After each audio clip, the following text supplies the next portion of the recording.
Welcome to the Salmon Runs YouTube. Enjoy the video. You'll start by getting files organized and ready to sync. Import every clip and its separate audio into a single bin because Premiere relies on having all sources visible. Once done, enable display audio time units so waveform alignment is precise. Make a sequence that matches your primary camera's frame rate and resolution.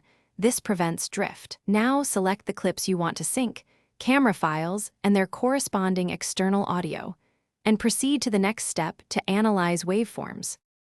Now perform the actual sync using Premiere's automated tools. Select the corresponding camera clip and external audio, right-click and choose Merge Clips, then pick Audio as the synchronization method. Premiere analyzes waveforms and aligns them. For multiple cameras, create a multicam source sequence and select Audio Sync so all angles line up. Make sure audio gain and clip length are sufficient for waveform matching.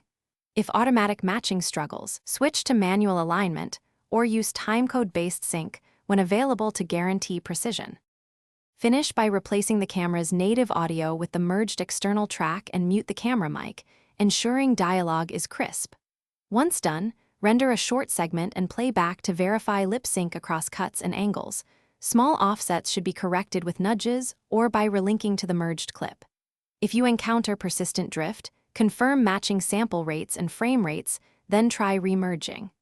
As a last resort, use third-party tools like Plural Eyes or manual waveform nudging to resolve stubborn sync issues. Thanks for watching. Consider subscribing if we helped you.